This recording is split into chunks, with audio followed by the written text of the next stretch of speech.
I'll start us off giving you a little bit of background on the paper, what motivated this research. And then Tim is going to dive a bit more deeply into innovation in the methodology, also his relation to the topic. And then I'll try to end with a number of, let's say, takeaways, both on the individual level, so for you as individual scholars, but also for us as a scholarly community. And then we'll go into the discussion. So when we started off organizing this webinar, Ibrat was asking us, what shall I put as the title? And then we were saying, well, let's just use the title of the paper, at least as a working title, and then we can look into something maybe a bit more provocative.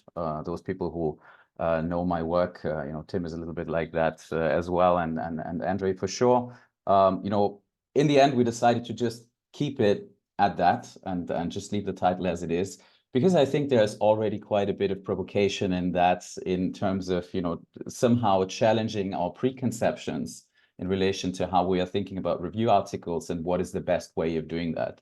And as you are going to see, there's actually quite a lot of contention. Although we have been doing this for quite some time, over decades now, there's still not really an agreement on, how to do a good review article and what the best practices would be. And we hope to at least, give some impulses in relation to that.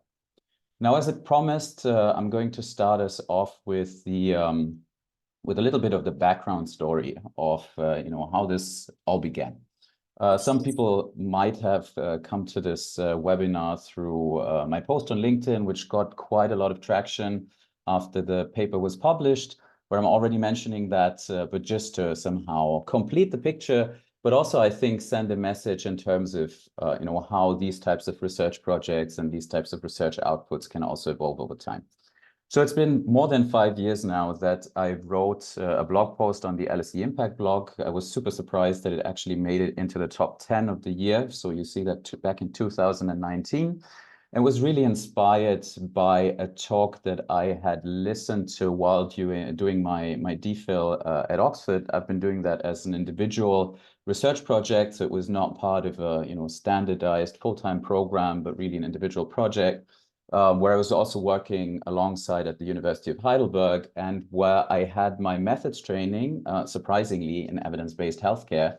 The reason being I was working on impact and impact measurement, and this idea of thinking about study designs and how you prove whether something happens or not is much closer to evidence-based medicine than it is probably to management.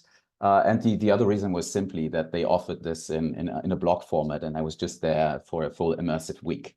But I'm saying that in order to somehow give you the context of how I got in touch with this topic, basically. And there was a guy, not an academic, actually, someone who was a founder with a background in the medical profession, who built what's called the TRIP database. And he started his talk really challenging the practice. So during this methods training, during this week in Oxford, we were, learning how to do systematic reviews, how to do meta-analysis, how you, basically go to some kind of a search engine, you find your search criteria, you filter the different kinds of papers that you want to include or exclude, and how you basically go about each of those steps.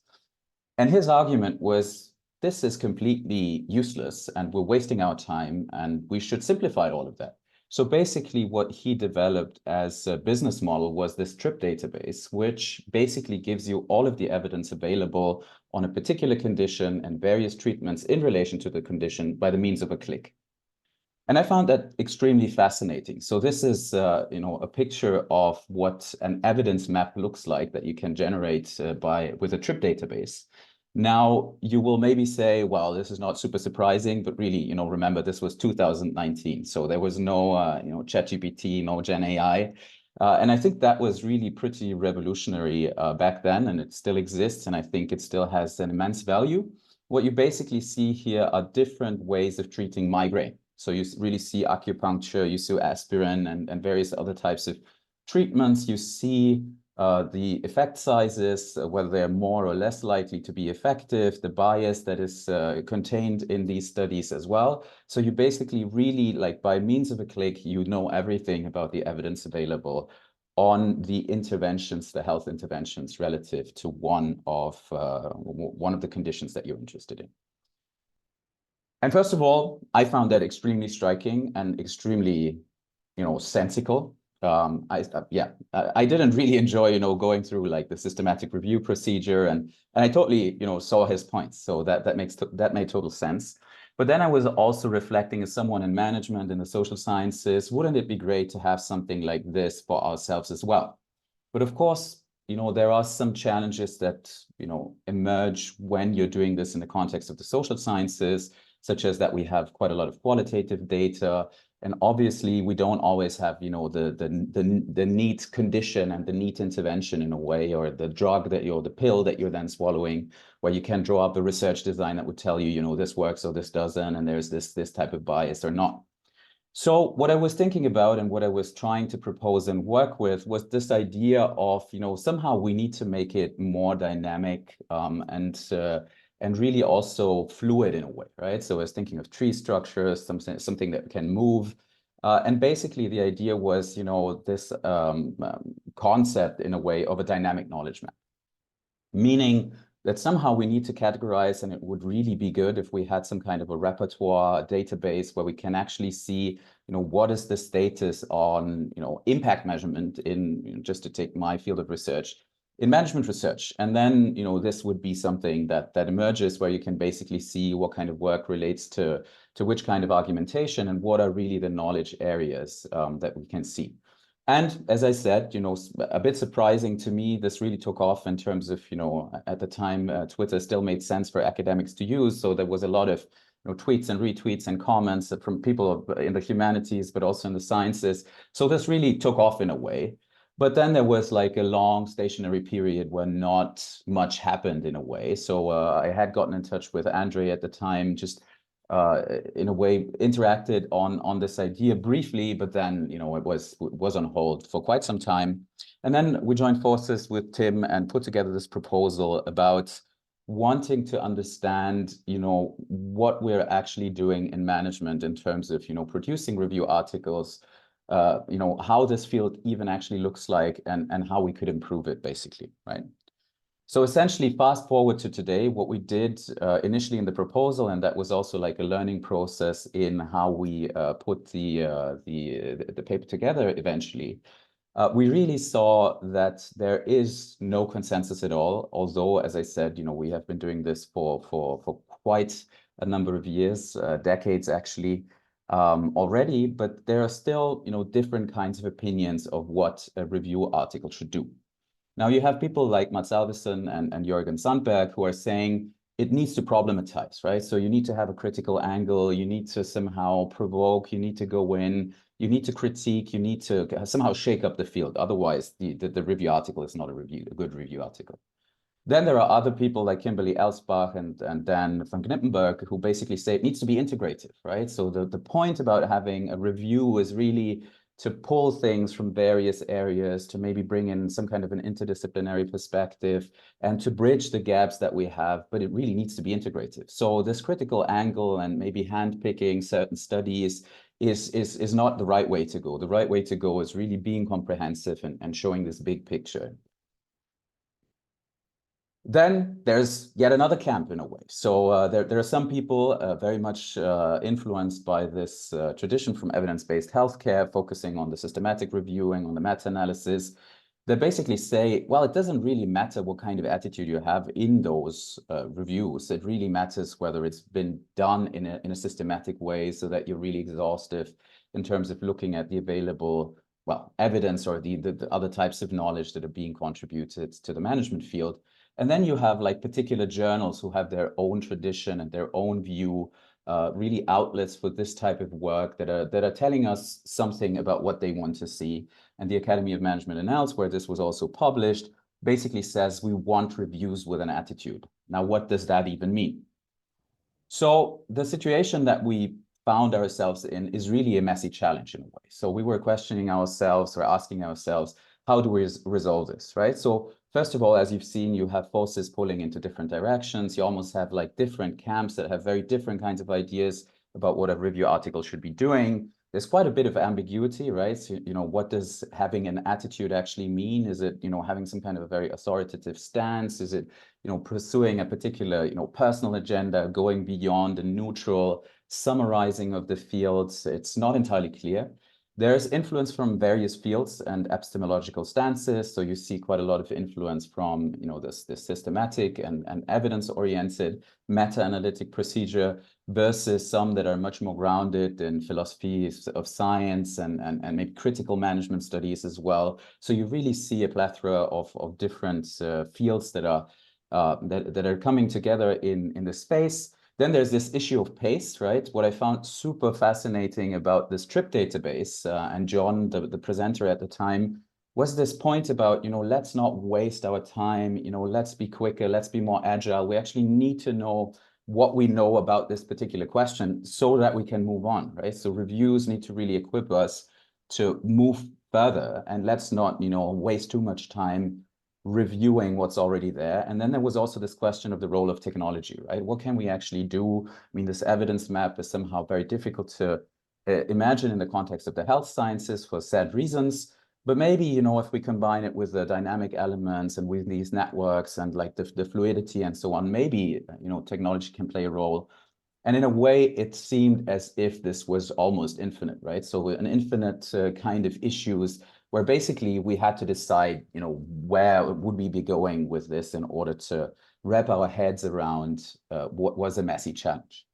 And we basically decided to take a very evidence, empirically oriented view on this, where we basically said, what do we want to do? So first of all, we're really lacking this overview. So although we have some preconceptions, some ideas, and also maybe some impulses from this earlier blog post in terms of, what could be really valuable for a field, we really don't know what's going on. So basically, let's go into a field and see what's happening there so that we can really unpack, how have things evolved. That was also something that was important to us, really looking back in time, starting in the 1980s and moving until today.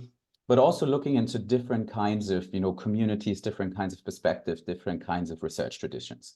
So eventually we settled on taking 5 different journals, some that are empirical and have review articles as an add-on. What's interesting, for instance, in organization studies, so OS is organization studies, is that they basically over time discontinued review articles, at least in the classical sense. What they do is perspectives articles that are basically for virtual special issues and have a very similar function to a review article.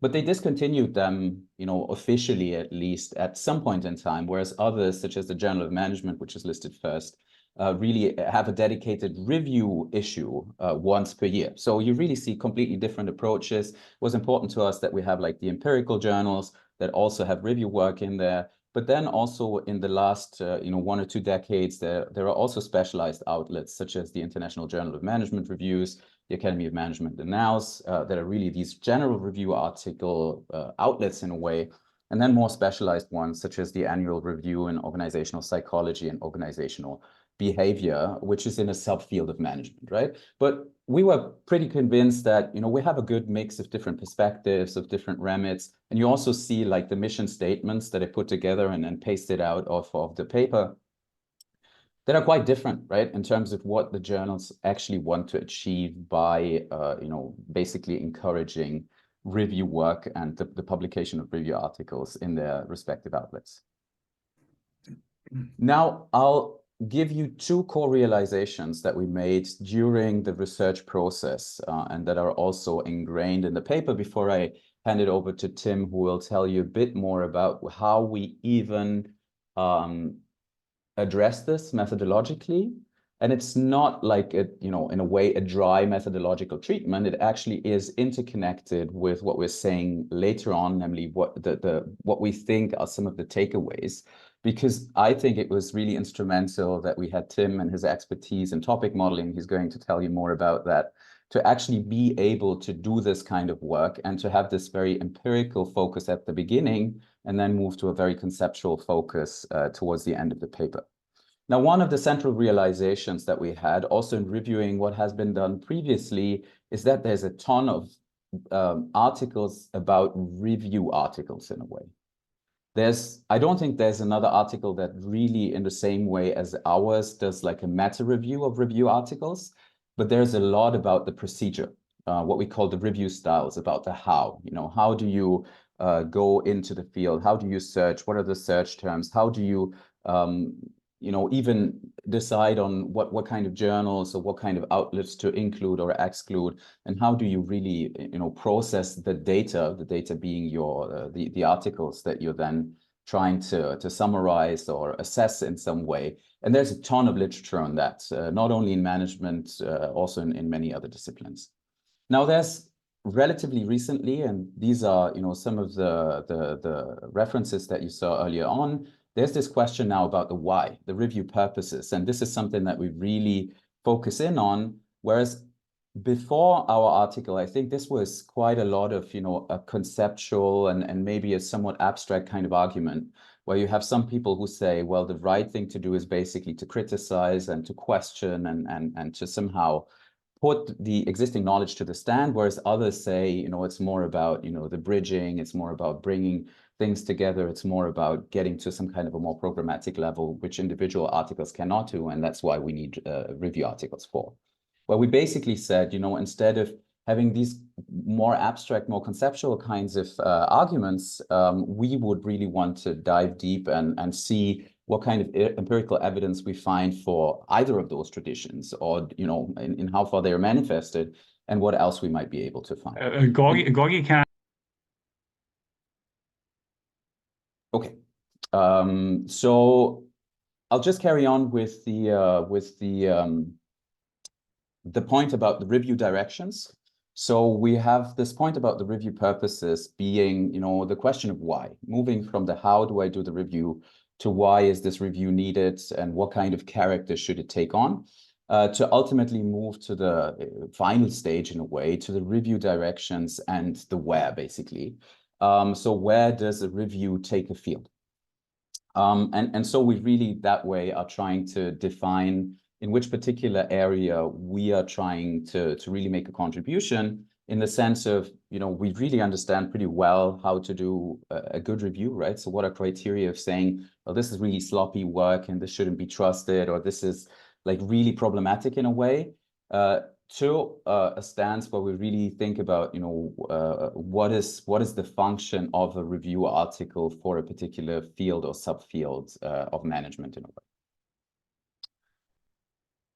Now, the second realization, basically, once we went into this and we made our, first analytic steps, and, after this slide, I'm going to pass it on to Tim to dive more deeply into the methodological angle. First of all, we realized this is not a dichotomy, right? So it's really not about like two opposing camps in a way. What we found were varieties of review, many of which we haven't found in the same way in the existing literature, which was so focused on the process of how to do this and was classifying reviews based on that, instead of really classifying them based on the character of the review and the function of the review relative to the field. So we find 10 different purposes, which for the most part actually don't map really well to previous classifications of literature reviews. So that's really like the first key insight.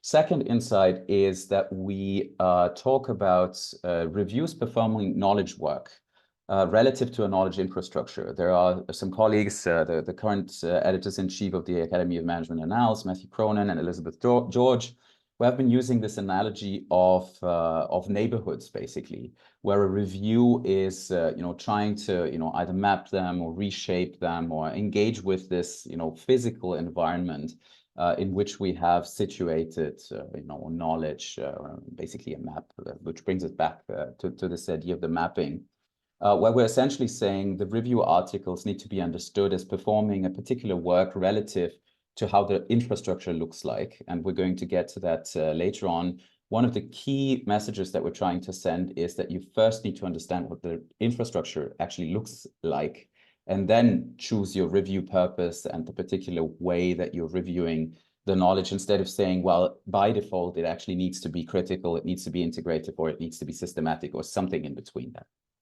And then really the key element, and you're going to see that in our conceptualizations moving forward, is this distinction between reflexive elements of reviewing knowledge versus substantive elements of reviewing knowledge. And what I mean by that, before I hand it over to Tim, is that the substantive part of reviewing knowledge is really reviewing the subject for the subject's sake, if you will, where you basically say, there's an issue here around a particular topic.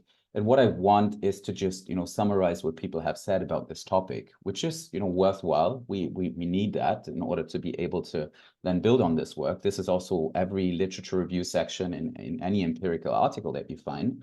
But there's also reviews that take more of a reflexive character. And reflexive really means that it's more about, how they're engaging with the knowledge, what they're doing with the knowledge, and how they're leading a field elsewhere, where we really see differences in terms of, how the existing literature review articles that we've reviewed are positioned in relation to this question. And I'm going to get to conceptualizing, how those two different axes in a way are related to each other in a moment. But before, I'm going to stop sharing my slides and hand it over to Tim for his insights.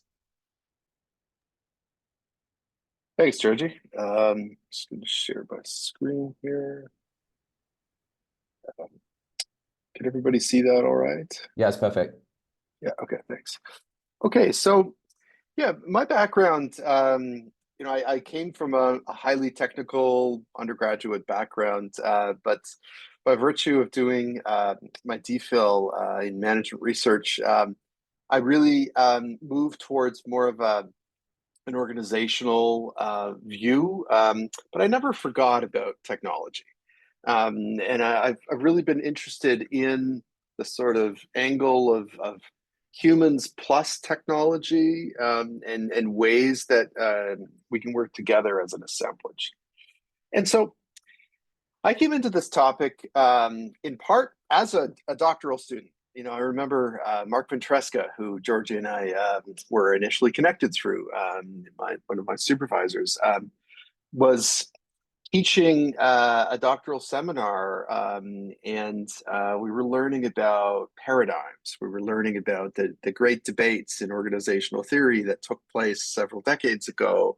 In particular, there was the Van Manen and Pfeffer debate around, to what extent should management theory focus on a narrow paradigm so that we could elevate ourselves to become as powerful as the economists. And, that was Pfeffer that was leaning into that view and suggesting that population ecology, I think that was in the 90s, should be the chosen paradigm. And then Van Manen suggested that we actually need more diversity in the field and that we shouldn't have a single paradigm. But essentially, this brought me down a path of embracing the philosophy of science a little bit. And so understanding, Kuhn's work around paradigms in more detail, and understanding that, there's a lot of talk around how literatures are like theoretical conversations, and theoretical conversations as paradigms are based on exemplar papers. And so that had been part of my doctoral training. But I've been tracking work recently that's showing that literature reviews, they're kind of a special animal, insofar as they're disrupting what we know about paradigms, particularly around this idea that we have the exemplar paper. We all know the exemplar paper being the ritual site that people have to signal if they're demonstrating a particular stream, and very few people have actually read the original paper, but they have to signal it anyways. That's what I mean by the exemplar paper. But recent work coming out of cultural sociology, particularly from Dan McMahon and Farland, have shown that literature reviews are actually, they're I don't want to say stealing, they're attracting the citations that used to primarily go to those exemplar papers. And so there's something really interesting going on here, where as literature reviews become more established, higher status, literature reviews. There's a big push, at least there has been in management over the last few years, to say that literature reviews are at the same level as empirical papers and theory papers, and they are a type of science.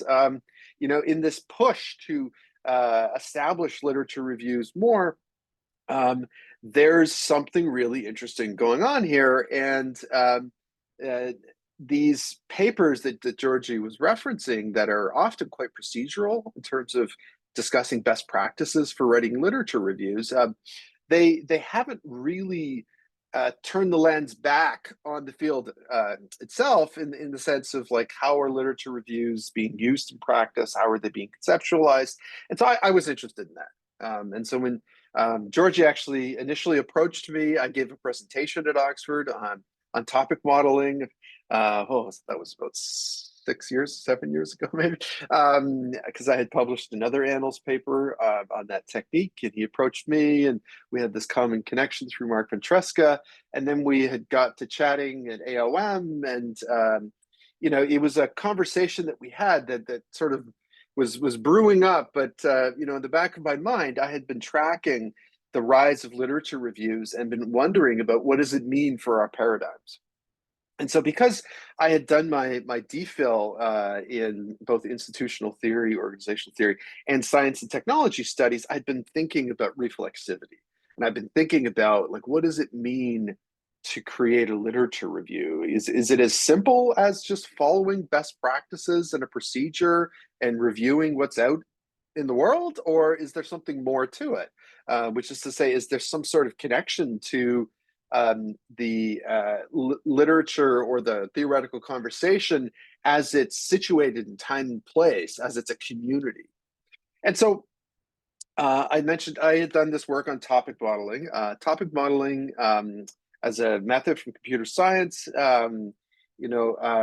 a really interesting technique. And in that Annals paper, we developed a process that we call rendering, which really helped, I think, to contextualize the practice of topic modeling for building theory and management, which is to say, we weren't just talking about how to use the technique in a narrow way, but we were talking about what does it mean to render theory? What does it mean to build and render a corpus and then render topics, which can then enable you to render theoretical artifacts, which can then help you build theory?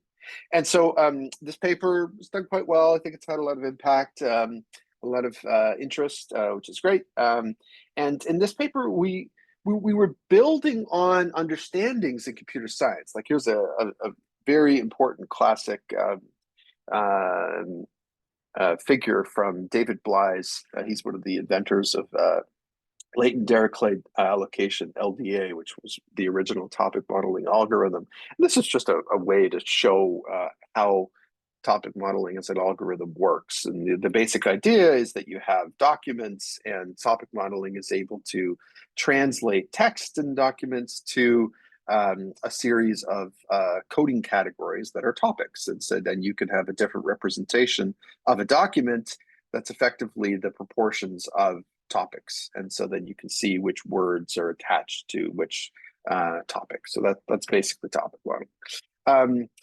And I'm really interested in the theoretical background of this, which is, I guess, a bit more cultural sociology, which shows that meanings are relational and topics are just a simplification, a way for us to understand constellations of words. And as we transform documents into these other types of artifacts, then we can start to construct maps.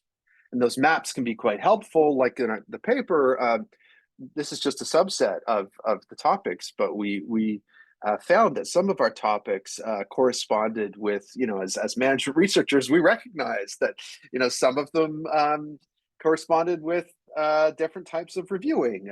We know about the systematic review, we know about the evidence-oriented review, the debate review. And so topic modeling was really helpful because we were able to create this map, and then we were able to orient the map dynamically over time. So we were able to see some trends in the field. Like in the 1990s, there was a big focus in debates.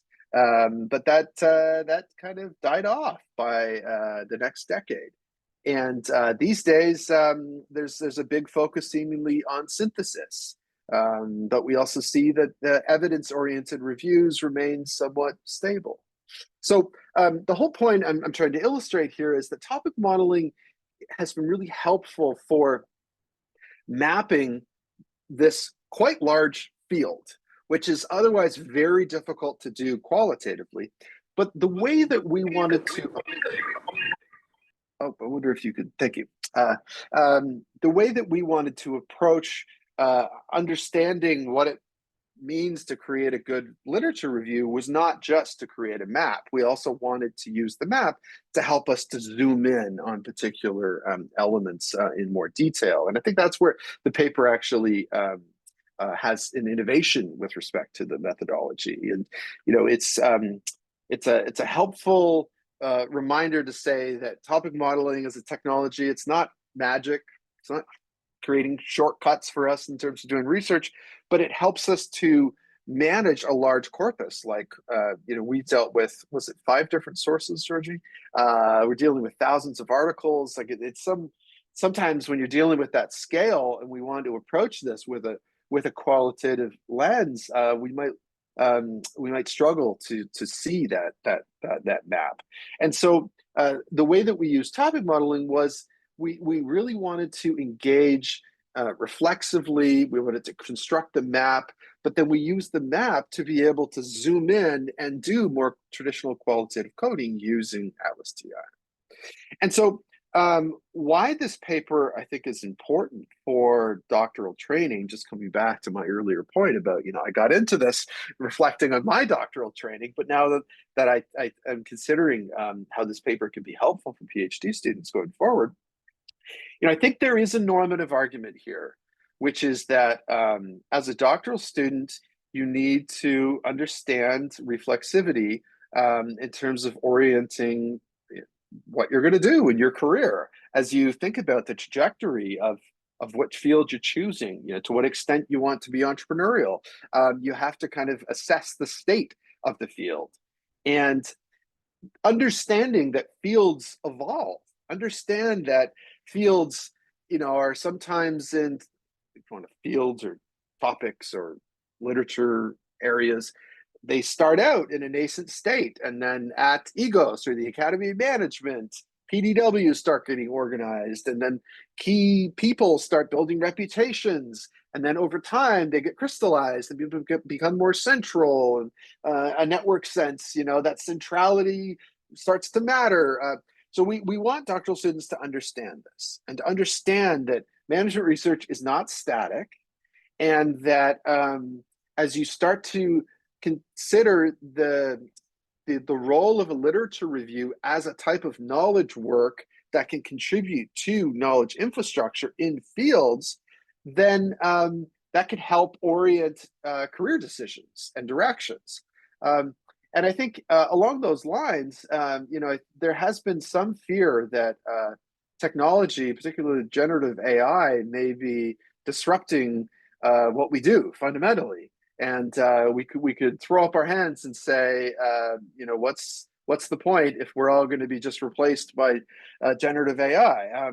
And I think the hopeful, optimistic message of our paper is that generative AI, like topic modeling, can be helpful, but it's not a substitute for what we do. I've been quite interested over the years in the history of artificial intelligence, and Herbert Simon, as an organizational theorist who also had one foot in the computer science field, and he helped actually coin some of the original ideas around AI and the famous conference in the 1950s. He was there. One of the points that Herbert Simon used to say was that the more that we try to build artificial intelligence, the more that we understand about our intelligence, the more that we understand about ourselves. And I think that point is clear in our work, which is to say that, yes, this is a time when generative AI has been disrupting our practices, but the more that people try to use generative AI for core competencies like building literature reviews, the more that we understand that literature reviews are not simply about a flat understanding about the state of the field. There's this other side to literature reviews that we in this paper refer to as the reflexive side, which speaks to the building of the field. It speaks to the knowledge work that's required to build the knowledge infrastructure so that a field can grow and develop. And literature reviews are a core part of that, but people are constructing literature reviews. And it's about looking forward as much as it's about assessing the state of things and possibly even looking back. And so in this paper, we point to the risks of using generative AI uncritically. And there are some papers, some other work that I've done, as also Lindebaum and Fleming have done some critical work around generative AI with respect to management research. But I think what we try to do in this paper, and what's important for doctoral training, is thread the needle in a sort of middle ground and say that a human machine assemblage can be quite helpful. And that's indeed what we did in this paper. But it has to be done thoughtfully. And the framework for understanding the thoughtful use of computational techniques in terms of constructing literature reviews is really about mapping can be helpful, but within constructing maps, you need to understand the map as it shows you the terrain, but you also have to be able to dive down and understand in more detail what's going on. And computational tools can help you do that. They're not essentially just about zooming out. They can also help you zoom in. And so that's it in terms of the slides. I'll go back to Gorgi. Perfect. Thanks very much, Tim. I'll really pick it up on what Tim was showing in relation to the jostling and to the change over time, basically, of the different types of reviews that we found that were structured, as I said earlier, around the purpose of the review, much more so than the procedure and the style in which they have been executed. But this is basically what, in a way, the technology has left us with, right? So we could have seen, the differences over time. We could have seen that there was some kind of, different kinds of categories. So we also use category theory a little bit to evoke this idea of, we're categorizing by purpose, basically, but we wouldn't have been able to move much farther than that had we not, as Tim suggested, done our deep qualitative analysis, used our human capacities, and really moved from the empirical insights based on the data that we had, which was the different review articles, to something that was much more conceptually led, and where we're trying to first of all understand what does the substantive and the reflexive actually mean, and they are not mutually exclusive, as you see here. And what does that mean for mapping and understanding the location of the different review purposes relative to what we call the directional space? So Tim didn't mention one thing which we really highlight in the paper about, although he's the methods expert, so I learned this from him, basically, topic modeling, it's not like an exclusive box that you put a paper into, but there's basically a loading on various kinds. I mean, each paper is always part of all of the topics, but to a different, by a different percentage in a way. And what we saw is that they often had, at least two, mostly two, strong alignments with the topics that came out of the topic modeling. And then we had a very long tail where basically they had just a small loading on all of the others. But that made us aware that, hey, it's not really about, again, this dichotomy of, this needs to be more substantively grounded, this needs to be more reflexive, but actually there are shades of gray somewhere in between that. And there can be a combination of those perspectives, right? Where we're essentially saying, the reflexive can be disassembling, somehow having this more challenging character, taking things apart and reorganizing them, or it can have like an assembling character where you're basically saying, well, this is all scattered and we need to put it together. In the same way, the substantive can be very much focused on the representational, especially we still see that happening quite a lot. But especially if you're looking back and thinking back of the historical perspective that we took, papers from, we're using one as an example, which I think is from 1989, which looks at the use of coding software in the research process, which was a complete novelty at the time, which is really summarizing what's going on there. So it's very representational. What we mean thereby is basically a summary of what people have said about this. versus some that are much more generative, where it's really about maybe bridging the gaps, maybe bringing in a new disciplinary view, maybe bringing in a new perspective, which was just underdeveloped, so that you also can have a different character in terms of the substantive. And that gives us 4 different directions in which review articles can tend. And the second thing that we've done is to basically then map the different kinds of review purposes that we found in the articles onto this directional space. Now you will see there are some overlaps, and I don't want to treat this exhaustively, but basically what you really see, and I'm going to go into what it means to just follow one of the traditions or subscribe to one of the camps that we saw early on. It actually means that you're missing part of the big picture, where we're essentially saying, depending on what, and I already reacted to one question that we had in the chat, there's an influential, or what I think is a good quality review of a particular subject area of mine that has been done some years ago. I want to somehow update what we know about this subject. Shall I just replicate what those people have been doing? And my response, like just spontaneously, let's talk about it later on, was I don't know. It really depends on your expertise of where the field stands in a moment. And maybe they were really focusing on ordering the field. So they did more of a taking stock review, and you can look into the paper, what the key traits are, or more of a perspectives review. Whereas, even though it's only 5 years, maybe there's a point where you need some more conceptual reflection, or where the field has gotten stuck, and where you're basically saying, no, maybe you would like to have a debate review that really criticizes the turn that a field has taken, or you take more of an envisioning envisioning direction, or this envisioning review type, where you're essentially saying, I show you the underexplored or unexplored territory where I think we have like a huge blind spot, and we haven't really done anything on that. And this will really define how you would go about doing the review, although there are some basics which you can't violate, of course. But the bigger question is really to understand, where does the field stand in this moment of time, and what is needed, and how can your review really have the biggest impact in relation to that? And the message that I really want to send is reminding us of these different camps at the very beginning. If you follow, or if you subscribe to one of those camps, or you're in the fan base of those, you're always only getting part of the picture, right? So if you're doing like a more problematizing review, or you're tending into this more problematizing direction, then you will be mainly focusing on the debate and envisioning. When you're more in the integrative review camp, you will be focusing on synthesis, on providing different perspectives, maybe having like this conceptual reflection. Whereas when you're like very focused on, all that matters is that it's systematic and that we can somehow meta-analyze, then you're just going to be focused on, what's the evidence, and really, you see the systematic somehow spanning everything. It's much more about the process. It's not really clear what the purpose of this article would be for the field and how you're pushing the field forward, right? So that's sort of a word of caution in terms of subscribing to one of these, and instead really see the richness, the varieties of review. And the point is, we don't just do that for the sake of having a flourishing field and having variety and having diversity.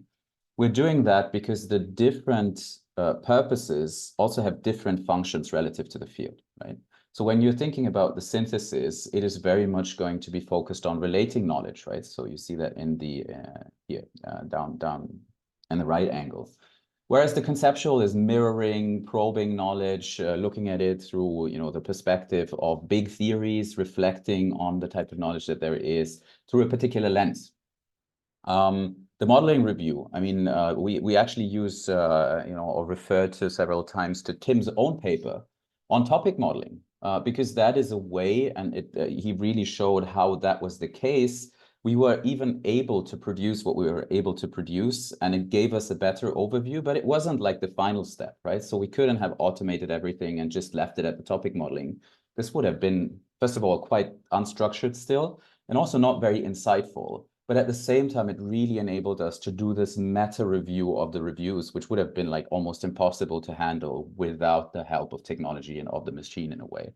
And then, as I said earlier, you have the debate review that questions versus the envisioning review that sheds new light on knowledge, right? So you're really missing out. And, getting back to this question that we had in the chat, which one you choose really depends on where the field stands or what kind of agenda you are somehow pursuing with a review.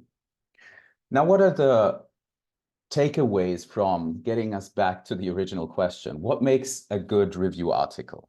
So this is really just people who know me a little bit know that I spend a lot of time on LinkedIn. This is the post that I was mentioning initially that got quite a lot of traction. So just for you, if you want to dive in a bit more deeply, the next two slides are also inspired by that. But I think this webinar and the talk also gave me another opportunity to think about actions that are really on the individual level, and then I don't know whether to go higher or lower on the community level, where we have quite a lot of room, I think, for innovation and for new types of practices.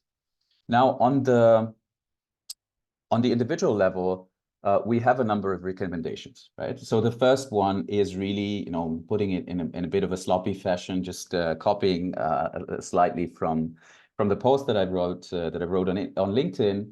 In a way, it's the purpose stupid, right? So it's not only about the procedure where we really know a lot and we really know, these are the best practices. You should definitely avoid this. You should definitely do that. That makes total sense, right? But it doesn't really tell you why are you doing this and why are you taking the field and why should anyone care other than, well, I want to learn about this subject, right? Which is going to be connected to the question about AI and how far this is influencing what else we should do as scholars, what else we should do as humans.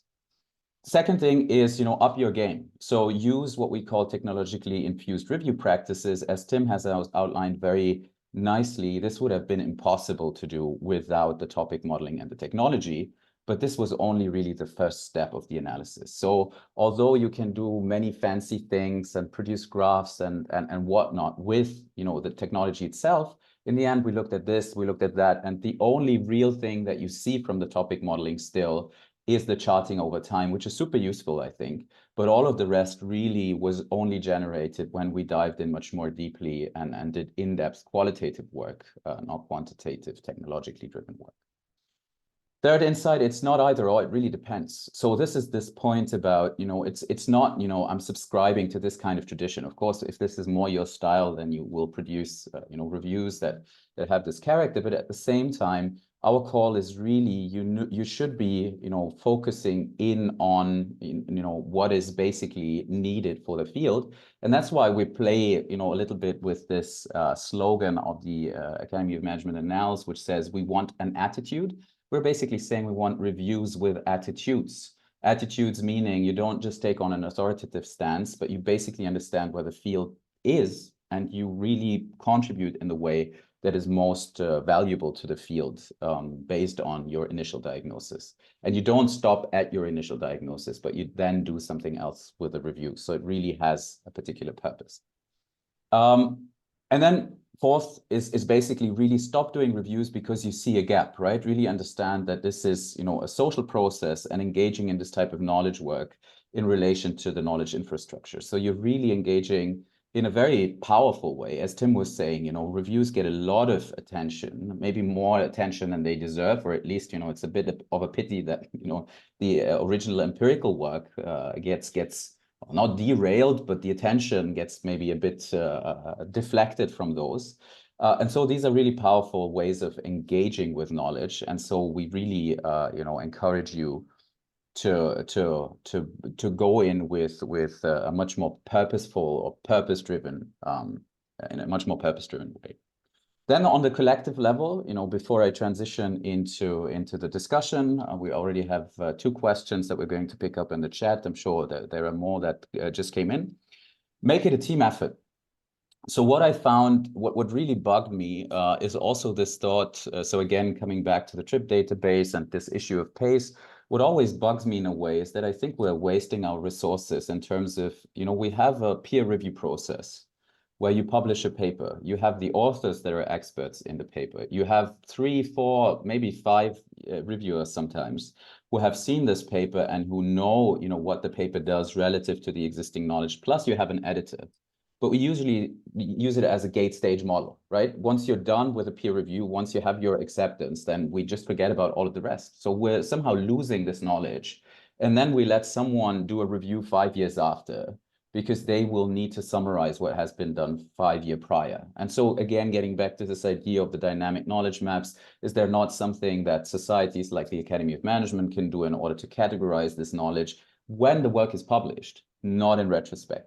Other aspects that we're bringing in, are those innovative elements that you can bring in through your review practices. For instance, including managers, including entrepreneurs, maybe including target groups in the review, like in the production of the review article, instead of then disseminating the knowledge somehow accumulated through the review article to those audiences, where this would really be an innovative way of doing the review article. And at the same time, it would bring in a completely new dynamic, where also this is connected to this second point that we have here, because a lot of the tedious work is going to be taken over by AI. So the argument that we're basically making is that a lot of the stuff that's really on the outer edge of being very substantively oriented, very descriptive, what we call the taking stock review, where it made sense in the past because no one else could do that. You would just look back every 5 or 10 years and say, hey, what have we guys been doing? We won't really need that anymore because we have tools now that are pretty good at doing that. And we, would push you to think about this as, when photography emerged, there was not much use of naturalistic paintings anymore, but that was also the rise of abstract art and other styles of art, basically, where humans were engaging in completely different ways with the art subject, because photography took away some of the things that only humans could do to capture something, right? So basically what we're saying is engage in more innovative and more creative and more human-centered ways. So this is Tim's point about the interactions between humans and machines, to actually do something that is really original and that is pushing the field forward instead of, well, as I said, just summarizing it, basically. And then the last point, and that might be a bit controversial, is this issue about, being systematic might not be that important in the social sciences. Of course, we don't want to be sloppy, we don't want to have bias, we don't want to know what we're going to say before we review the field. At the same time, and that was really a personal revelation as well. When we were putting together the meta review of the reviews, it's also been a very tedious process, because you can't imagine, I mean, this has been a few years already when we started this work. But there's like, even at the journals, I mean, for the review journals, it doesn't make any difference because that's 100% of the papers. You will just take all of the papers. But especially in the empirical journals, it's not that easy to filter out all of the review articles. So you actually need to do quite a lot of the, tedious, sit in front of your computer or let your research assistants help you with that, and then gather the articles. And I was always a bit afraid of, we really need to capture all of those. And if we miss some, then that's going to be an issue. People will be able to attack us. And of course, we did our work diligently. But in the end, no, it doesn't really matter. It's not going to change the way that we're conceptualizing the different directions and how we're mapping the purposes onto those directions if we miss 1 or 2 studies, which is different in the health sciences, because if you miss some kind of a rare side effect that can be lethal, well, you will want to avoid that. But in the social sciences, given the complexity, the amount of qualitative work, the amount of disagreement as well, especially about solutions, maybe not as much about the problems that are being diagnosed. Yeah, it's just maybe not as important as, having this reflexive stance where you actually want to say something. And that's why I was also putting in the chat, it's an interesting observation that the debate review seems to get or, be in a phase of revival, at least if this trend continues, where maybe this, really arguing and disagreeing in a way and having an argument about an issue instead of just summarizing what's been happening or synthesizing what's been going on, is becoming more important, especially as we see AI and technology being able to do some of that. Now to close, so what? I think the morale of the story, in a way, the summary of what we're trying to say is this is not a mere review of the evidence or a summary of what's been done. Yes, I mean, there are elements of this as well. So if you look at the scheme again, you see where I would locate ourselves. So somehow, envisioning in terms of showing, how the future could look different, somehow modeling, because we actually, have, I think, a new way of combining the monitored the technology-led analysis with some human moderation, but also human-led in-depth analysis. And we think we have quite a lot of impulses in terms of how to revisit and enhance our practices, both at the level of the individual as well as at the level of the community. So I hope it's not been a disadvantage that we didn't go into each of the review purposes that we found. I think we documented those quite nicely in the paper, so you can read those up. It's really more about what kind of principles should you be following, or what kind of principles do we think should you be following in order to write a good review article that is really going to push the field forward in a major fashion. And we're happy to take any of your questions, as I said, maybe starting with those that we had in the chat already, but everyone's welcome to add in. And Tim and I are going to be here to interact with you. Thank you, Gorgi and Tim. This will be an opportunity for us to now discuss all the questions that were in the chat, but also beyond that are not in the chat. If I could encourage you just to raise your hand so we can see you and invite you to ask your question, please. I think the first one that we had in the chat was Darren Smith. I don't know if he's still here, but maybe he wants to have a first go. Otherwise, we can, of course, take anyone who wants to ask a question. Yes, I'm here. Yeah, Darren, please.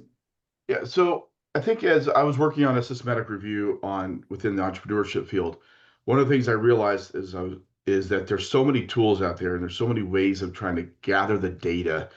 And you see in the more, as you said, the health sciences, there's more the Prisma, I think it's Prisma, the Prism model. I forget what the exact model is, but there's very specific rules on how you go and create those structures so that you have a valid data set just to even build to do that analysis. I feel like that's a struggle that I had with what I was working on and utilizing AI and these tools. How much do you think that's going to impact the field now, and how much do you think to impacting the field going forward, and how much do we need to focus on that as we go forward? I mean, are review articles going to need to be able to say, hey, we have used AI, or we have not used AI, or we have used these tools, or we've not used I feel like you're wading into an unknown world right now, and you don't know who's going to review it and whether they like the use of those applications or not. Sure. So I'll give you my personal opinion and react first, and then Tim can chip in as well. The way that I see it is actually, it's good news. It's good news in the sense that it takes quite a lot of the tedious work off from us, but it also makes us aware that, like, for me, again, I'm being a bit polemic and a bit provocative here, but the fact that you say that you've done a systematic review doesn't mean anything in the social sciences, at least not to me. It just means that you've done your work in terms of, not consciously excluding or being sloppy in terms of just saying, well, this is nonsense. It doesn't make any sense. The way that it's done in the evidence-based healthcare or in the evidence-based sciences is they take everything on board, and they do that for said reason, right? They want to be really thorough in terms of how does this treatment work? Are there any, potential side effects, or, are there better ways of treating the condition, which does not apply in the same way to the social sciences, right? So they would also include book chapters, they would include reports and everything. But we somehow always say, yeah, we're just looking at like 3 top journals or something like this, and that's going to be fine. So you have like this inbuilt bias anyway, partly because it's otherwise unfeasible. So you have to have something that you can actually analyze. But on the other hand, it also makes you aware that this is just really the very first step.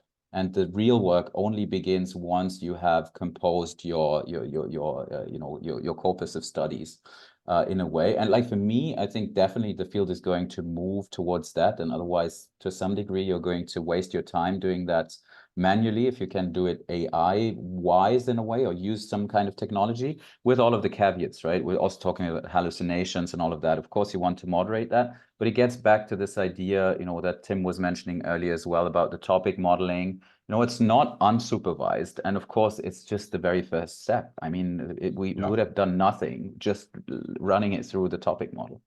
And I think this is the way that I would encourage you to use it. And maybe there is some skepticism with people who would say, I don't trust this because it's AI. But I think inevitably within, I don't know, my prognosis would be within a year, maybe 2 at most, this is going to be the standard. And I think it's good news because we can then sort of invest our time in doing something that's more meaningful.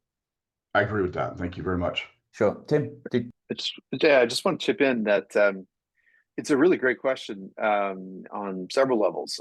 It helps to it helps to shine the light on who our real villain is in this paper, and that is the uncritical use of technology, be it topic modeling or generative AI. The uncritical use where people are essentially outsourcing their core competencies as researchers, either because they see this as a shortcut, they're lazy, or they see the magic and they want to be delighted by the magic.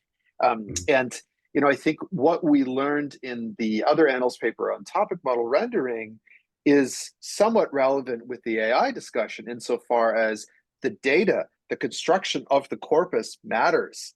If you just use a general LLM and you say, do a literature review with no further, structuring around your prompts, then it's going to find similarities, it's going to hallucinate, it's going to reach across fields. That naive approach is uncritical.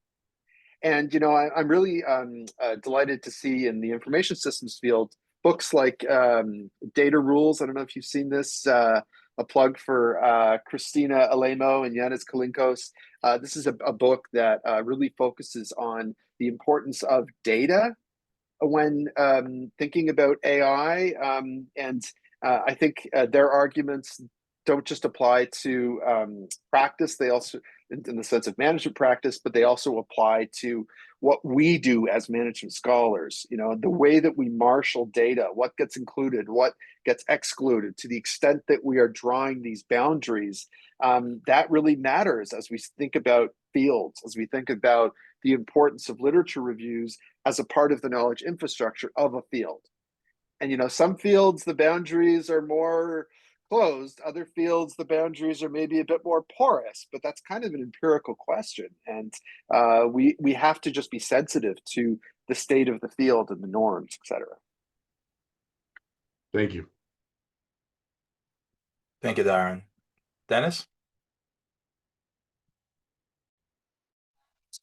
Yes, I thank you very much for the first, and my question is partially answered, but if we're working, for example, on phenomenological research with the lack of data, so when we have some slight mentioning of the novel paradigm, and still we are keen to use the AI within this research, so what would be your suggestions and key points to pay attention for? Thank you.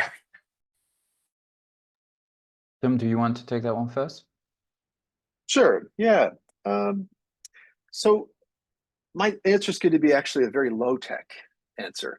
I just finished co-teaching with my colleague, Sare Kumame, here at the Telfer School of Management. We taught the Foundations of Management Theory class to our PhD students. So this is very top of mind for me. And we were talking a lot about, like, Anne Huff has this wonderful book, Writing for Scholarly Publication, where she talks about literatures as being conversations amongst scholars. And Jay Barney has written a number of pieces that also reflect this focus on, he talks about the analogy of management theory, it's like a cocktail party, and you walk in and you see different circles of people talking, and the extent to which you get involved in one group is based in part by listening to what they're talking about, the trajectory, and then inserting yourself in a helpful way. So I think both Ann Huff and Jay Barney provide a really helpful backdrop for us, because as we think about embracing AI or topic modeling as machine learning, we have to contextualize, right? We have to think about the contingencies of, as we're using these tools. If there isn't enough data because the field is nascent, then what data are you going to draw upon, right? You shouldn't just clobber the state of the field by drawing upon any available data, because then what is that going to lead to? So if you think reflexively about the state of the field, that leads to contingencies, and thinking about the most appropriate way of constructing this type of knowledge infrastructure. But there's also this component of, if you want to take the field in a direction, and that's where in this paper we talk a lot about considering purpose, and purpose as being plural too. The purposes, it's a bit awkward to say, but the purposes, and they're trying to find the relevant purpose based on your assessment of where the field is and where you think it's going, where you want it to go. Hopefully that answers your question. Yeah, I actually Thank had you. nothing to add. It's more about pre-structuring by critical thinking, and then using AI or LLMs as a tool to help you process the data. That's the way that I would put it or summarize it. Okay. Ika? Thank you. I actually posted my question in the chat a moment ago, but it was about the kind of the modalities of dissemination. I mean, papers are usually papers. They are text and tables and so on. But in the case of reviews, we are talking about rich data sets that can be visualized with certain tools. But is there a future where we could actually enrich those papers, whatever we call them in the future, with those kind of other modalities? Tim, you had some very interesting answers in the chat, but would you like to elaborate on those? Sure. Yeah.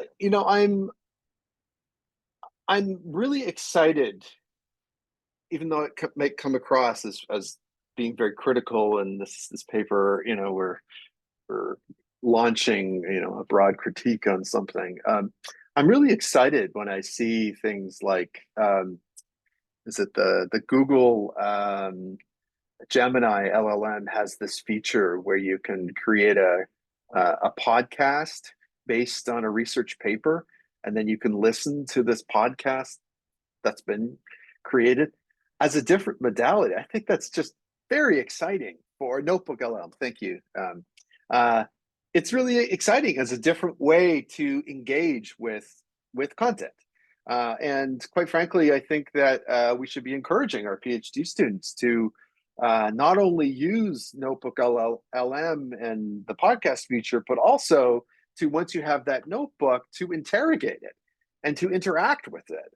And so there are different modalities that you could think of conceptually as different renderings of a knowledge infrastructure. And these computational tools can be quite helpful as you effectively browse those different modalities. But I also think that that's different than just, as I said earlier, outsourcing your core capabilities and saying to the LLM, you do the work. And I think as we consider this collective enterprise of, we as scholars are part of scholarly communities, and scholarly communities are engaged in theoretical conversations, and those conversations have histories, they have trajectories, they rise and fall. As we think about that, that becomes the really important backdrop behind the most effective way to engage with these tools. Georgia, do you want to? No, I think you covered it. Thank you. Diane? Right, thanks, Ibra. So Tim and Georgie, I'm curious, my question in the chat was whether or not you saw any correlation between the type of review that authors did based on the almost like the depth of the field or how long the construct had been out. And, thinking of a new construct out in the field, in academic terms might be like 5, 10, 15 years old versus something like psychological safety that's been out for decades. So any kind of trend in terms of not so much temporality, but like how much we know about a topic.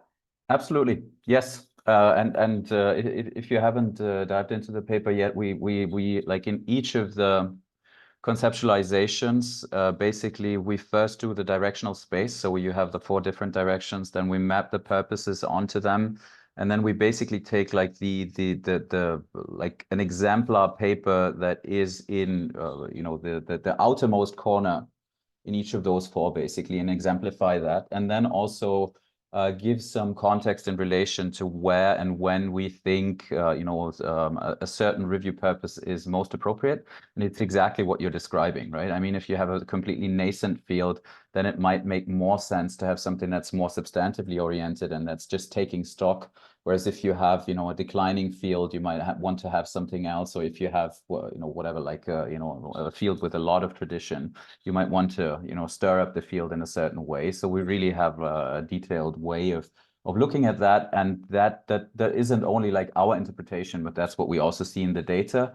But we also try to give it a forward-looking spin in a way where we're essentially, getting back to our argument of it really depends on what the infrastructure looks like, and if it's scattered, what you will need and why you will need a review is going to be different than if it's just emergent, or if it's declining, or if it's polarized or whatever.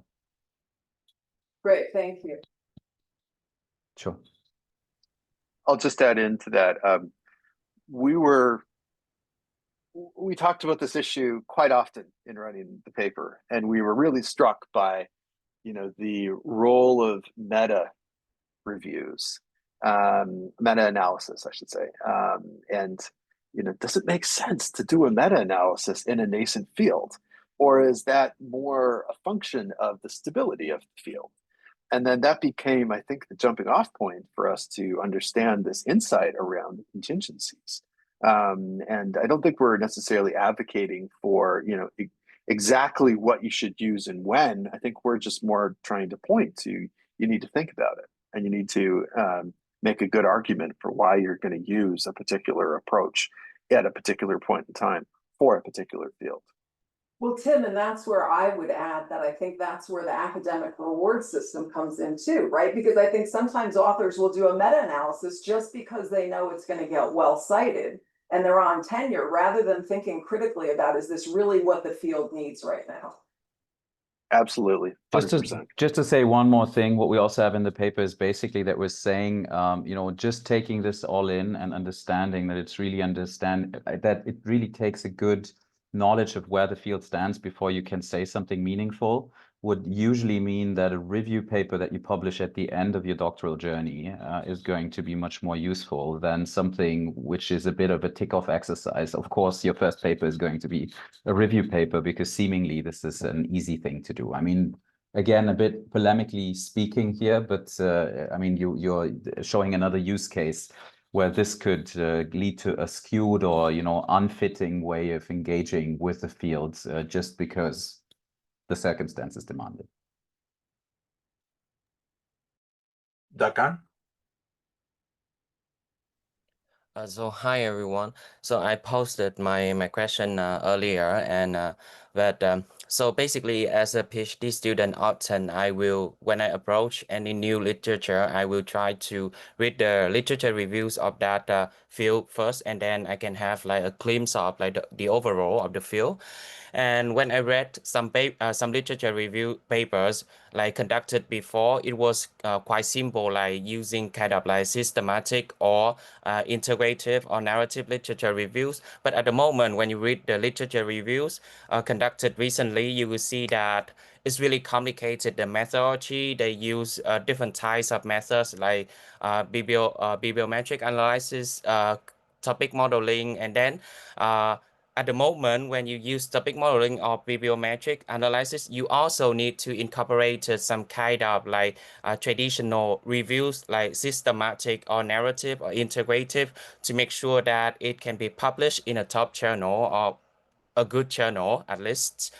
And also, when you want to publish in a good journal, you need to like a lot of like journals at the moment. They will require you to have a kind of like a theory-driven literature review as well. So it becomes really complicated at the moment to conduct a literature review. So what do you think about that? And what is your thought on the theory-driven part of a literature review?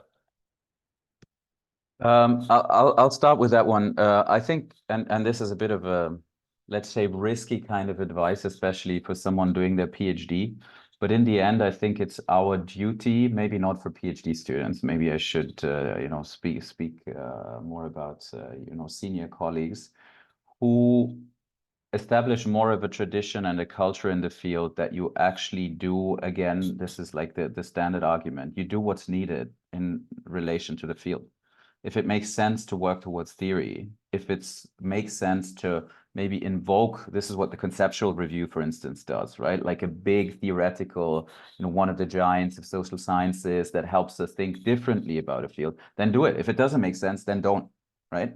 I mean, in the end, I think what we're trying to provide as well is a reference in a well-respected journal that you can at least cite saying, look, guys, I've thought about this and I was really purposeful about why I'm doing, a more data-driven, a more meta-analytic approach. And I'll stop it there because like the field is so rich and it's really more about, we have a very clear question. We can say, well, this is the effect size. Here you go. Or we're missing this variable in our models. And that's what I'm showing through my quantitative analysis. That's why I do that. Whereas in other areas, I actually need to conceptualize. I need to work with this. And it can be the starting point as is in a conceptual review, or it can be more of the outlook in, for instance, the debate or in the envisioning reviews. And again, I mean, we don't want to see them as categories that are like clear cut. So there are overlaps, and these are just basically in the end labels that help you orient at, how you would do it. Frank was also mentioning several times, what is the definition of a debate? What is the definition of a synthesis review? And you really, we have a table that actually tells you what the key features are. But again, that doesn't necessarily mean that it needs to be a one-on-one copy of that. But my answer would be, although again, I'm aware that PhD students will find it hard to argue that, but I think we should try and establish a tradition where you're doing or pursuing the kind of review purpose that makes sense for a field, and then full stop, right? And then you don't also conceptualize because it's nice, or you don't also do a bibliometric analysis because it looks fancy, but you do whatever is necessary in relation to where the field stands, which doesn't necessarily help you make the decision, but hopefully encourages you in making an informed choice instead of following a trend or a fashion.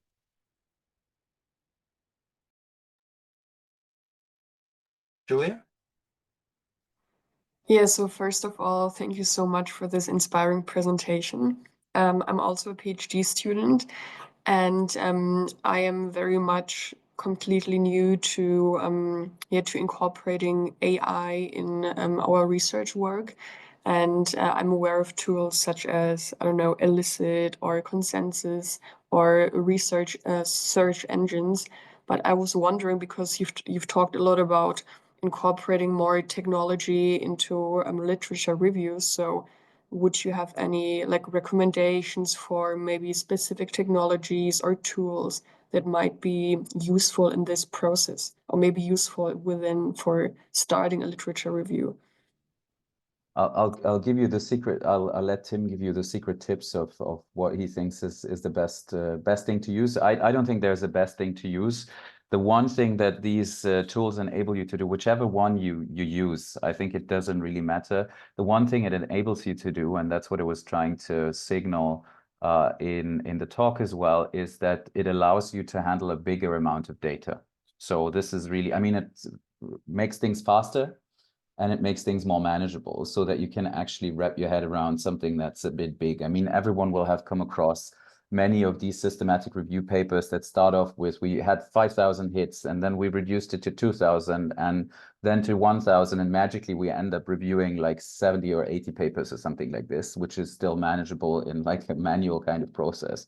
And I think one of the ways that we're challenging that as well is we say, you know, if you use technology, at least you can spot the patterns, you can understand, you know, where do you want to dig deeper, basically. But again, it's just the very first step that tells you. We also didn't like read all of the 1,400 papers, right? But we said, you know, some of them are really very hard to classify. They're so ingrained in their subject that you don't even see anything. Then there are some that are more substantive, some that are more reflexive, coming up with these different purposes. And then, you know, you also see, by the way, in the table that I was mentioning, where we stopped, where we thought, you know, now our data is basically saturated, and we went on a little more in order to see that we capture those different purposes really truthfully. But this is a way of actually, you know, especially in the social sciences, again, it might be different in the health sciences where you want every little detail. In the social sciences, I think that doesn't apply in the same way, and this can help you just manage a larger amount of data. I don't know, Tim, if you have any particular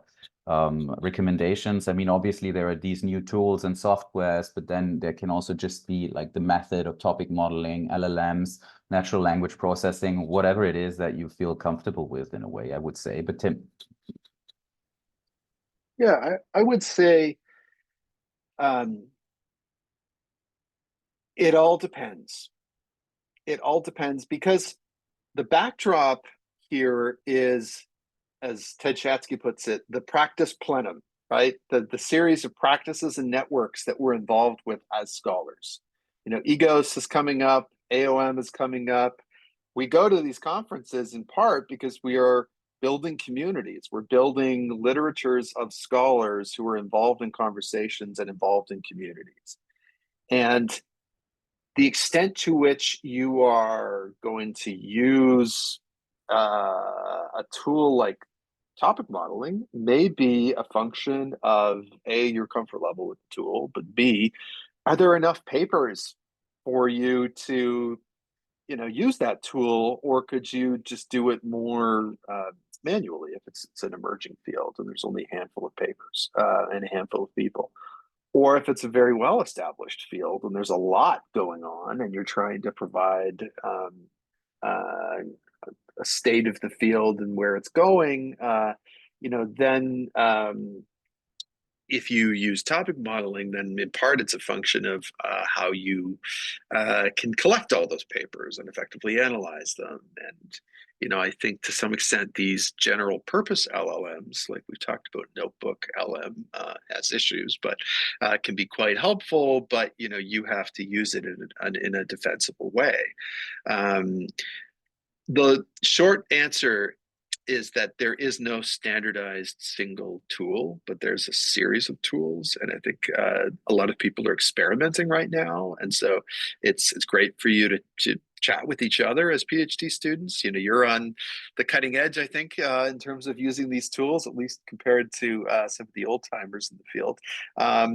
But not every tool is going to be equally valuable. So, you know, as you experiment, you also have to think about how can you get away with this in a way that's justifiable to your audience. Thank you so much. Amin?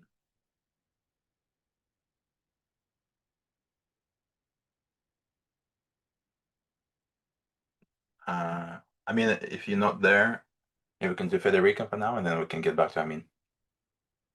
Yeah, okay. So first of all, thank you for this interesting presentation. I was actually reading your article, and then I saw that you were doing this presentation, so it's a great timing for me. So my question is around like the choice of the journals and to include in the review. So if we're saying that we not only value systematic literature reviews, so how should we, in a way, choose the journals that we want to have in our review? And so when should we stop including journals? I'm thinking about this also because when we then propose our review to journals or in general to the community, then we have to justify our choice. So where do we stop and based on what? Thank you. I think this is a difficult question, and there's no easy answer to that. As I think I tried to say the fact that we have more technology that can help us is going to mean that we can include more. We can include more papers. We can include more journals. If you were really serious about doing a systematic review in the tradition of the health sciences, you would just review everything around a particular topic. So the question would become smaller usually, but you just review everything. You don't stop at 5 journals or 10 journals or like the top journals or whatever, but you would just review the knowledge in a way, right? I mean, the thing that we tend to do is just out of a reason of legitimacy, I think, is we do the top 5 journals or something like that. But of course, you can contest that. So I'm not sure whether there's a right and a political answer here. I think, of course, there's some good reasons for using what's considered the top journal or the most influential ones. But depending on your question and how specific or how broad it is, you would want to go into more specialized journals and maybe use those consciously. Maybe you would like to include some book chapters. You can also again check out the paper. There's one very systematic review, in fact, that we reference. I'm not entirely sure if we use it as a vignette, but we definitely reference it. That does this, but it's like the complete exception. That is really like very inclusive and uses book chapters and all of that. In the end, I think it comes down to justifying why you're doing what you're doing. If you're really mean, you could say like people are lazy, and then they say, well, whatever is published in the few best journals is going to be all we need to know about this. So I think you eventually need to find a sweet spot. And as I said, I think using technology in order to process more is going to help us become more inclusive, including all of those discussions that we have around, marginalizing knowledge that is outside Western, whatever tier 1 universities and institutions, including other languages, which is going to be much easier, considering AI. And it's, in a way, also the excuse is gone. That is not accessible because now you can access it. Why don't you include it? So it's a bit of a political issue, I think. It's a bit of a pragmatic issue. How much do you want to load onto your shoulders? On the other hand, I mean, if you make it like too comprehensive, then maybe you've also lost your focus. So that's why I think you can see it a little bit in the choices that we made. Empirical, specialized journals, general review journals, specialized review journals, and European versus US. But of course, these are all also choices where you can then check, are you exhaustive enough? One thing that we did is in the substantive part of the mapping in a way. So really thinking about subjects that people were talking about. What was good and what was reassuring is that we basically found the entire Academy of Management. So there was entrepreneurship, there was family business, there was whatever, you name it. And that made us, quite confident that we were covering a large enough variety of the field. But I think looking for these kinds of justifications, I think, is going to be key. And there's no ultimate answer in terms of stop at 10 or stop at 3.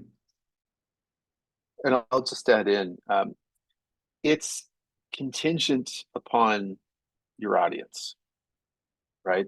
There's obviously a trade-off with knowledge, whereby, if you're too expansive, then you might run into ambiguities because there are different people who are in conflict with respect to their ontological commitments. And, and that's where fields, if I could put on my institutional theory hat, fields provide institutional infrastructure so that values can cohere, so that people with particular ontological commitments can have a place where they can talk. And if you move across fields where you have different ontological commitments, then you could end up with this clash. And so that's where boundaries actually matter. But we also know from institutional theory that innovation often comes from the fringes. Innovation often comes from the journals maybe that are not necessarily high status, but then, as they move to the middle and they get elevated in scale, then they diffuse. But the ideas themselves may start out outside. So to some extent, your question is an empirical one because it's based on the field that you're trying to pitch it to. And, Gorgi was discussing the politics. The politics are contingent, and it's hard for us to say in general. Like sometimes certain fields are very status conscious, and so the hierarchy matters, and you have to pick, the FT 50 journals, and then you pick the relative articles within there. but maybe it's different in another field. Thank you. Amin?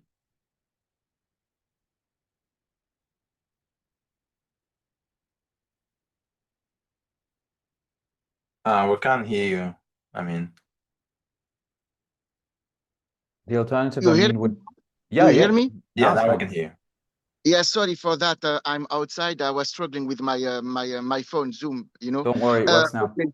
So thank you very much for the presentation. And just want to let you know that so I'm an interdisciplinary PhD student, a former entrepreneur.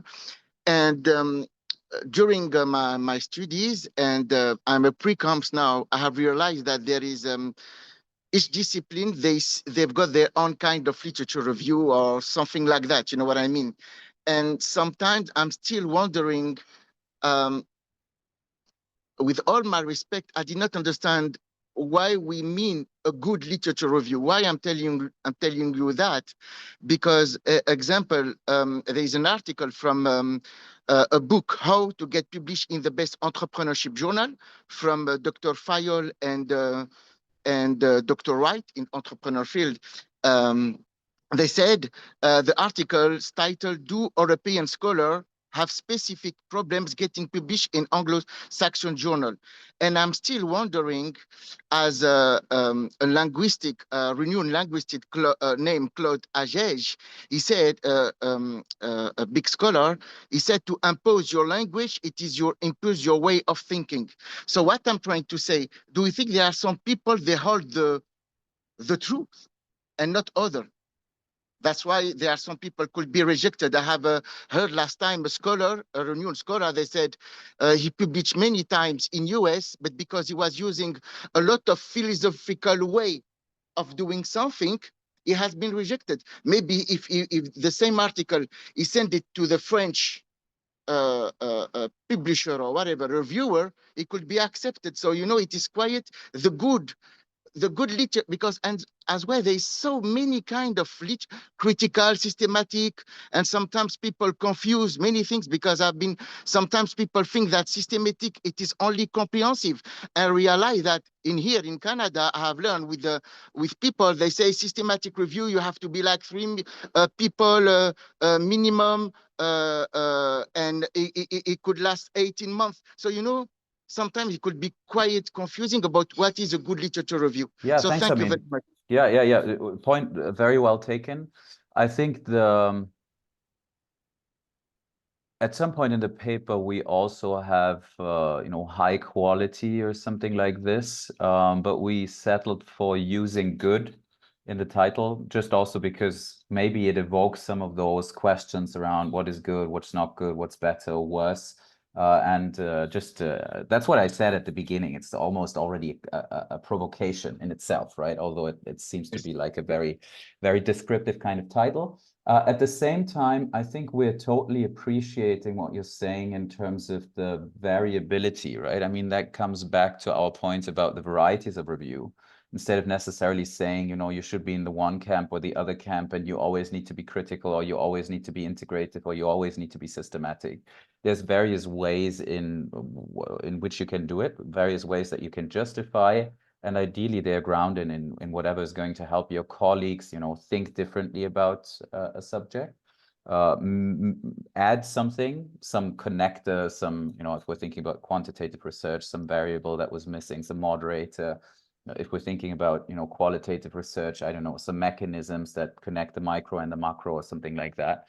And eventually that should be the guidance. And we're also arguing for moving away from this very procedural focus, where it's all about, you know, did you do your homework and did you do it right?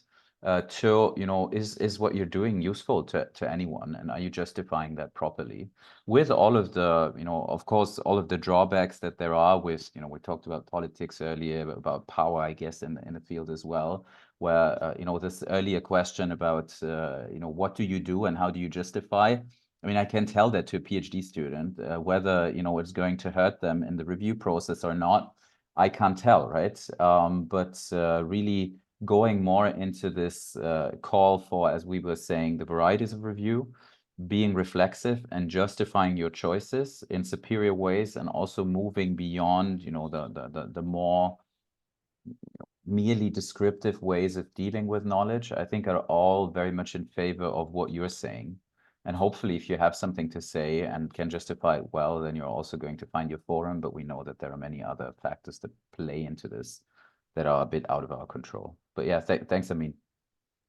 Thank you very much. I'll just add in that one of the really interesting findings from this project was looking at the contrast of meanings and practices attached to systematic literature reviews. There is not a single set of meanings and practices attached to that label in the field of management, at least to the degree that there is with meta-analysis. And so when we look at the fact that people invoke the same label, but then do it in different ways, you know, we are not necessarily advocating for one way or the other so much as we're recognizing that there is social construction going on here, insofar as some groups try to claim, you know, this is the way to do it and it's good, and then another group is trying to claim it and this is the way to do it and it's good. And I think we are just trying to point to the fact that these fields provide these vessels for understanding what's good and the ways of doing it, so that they're legitimating in terms of knowledge. And that's why we use the language from STS of knowledge infrastructures and knowledge work. We are not advocating for saying this is the only way to do it, but we're pointing to trying to think about the contingencies. That's what we mean by the reflexivity, is the situatedness, as opposed to just thinking substantively about, this is my topic and that's what's been said and that's authoritative and you're done. You know, you have to think about the other side of this, because literature reviews are extremely important for fields.